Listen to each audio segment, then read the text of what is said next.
আসসালামু আলাইকুম, সবাই কেমন আছেন? আলহামদুলিল্লাহ, আপনাদের দোয়া ভালোবাসায় আমি অনেক ভালো আছি। তো আমি এখন আছি গফুর মাস্টারের বাড়ির সামনে। বাড়িটি হলো চাঁদপুর জেলার ফরিদগঞ্জ উপজেলায় অবস্থিত। তো আমরা এখন ৮ নম্বর ভোট অফিসের সামনে যাব। কিভাবে যাই আপনাদেরকে একটু দেখানোর চেষ্টা করব। বরাবর গেলে ফরিদগঞ্জ যাইতে পারবেন। হাতের বাম দিকে যে রাস্তাটা গেছে এটাই ৮ নম্বর ভোট অফিসের রাস্তা। তো আপনাদেরকে আজকে দেখানোর চেষ্টা করব যে আমরা ভোট অফিস, আমাদের ৮ নম্বর ভোট অফিসে কীভাবে যাইতে হয় আর কিভাবে যাবেন। অনেকেই দেশ এবং দেশের বাইরে আছেন, অনেক দিন হয়েছে বাড়ির সামনের রাস্তাটি দেখেন নাই।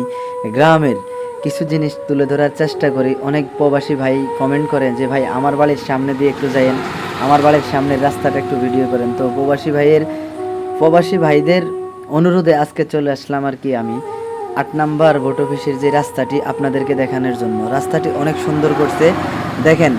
এটা হলো ব্লক যে বলে, ব্লক দিয়ে রাস্তাটি করা হয়েছে। অনেক সুন্দর লাগে আমার কাছে। আপনাদের কাছে কেমন লাগে কমেন্ট করে একটু জানাবেন। যদি ভালো লাগে তাহলে একটু শেয়ার করে দিবেন। দেশ এবং প্রবাসী যারা আছেন পুরো ভিডিওটা দেখবেন। রাসেল বিডি ব্লগের পাশে থাকবেন।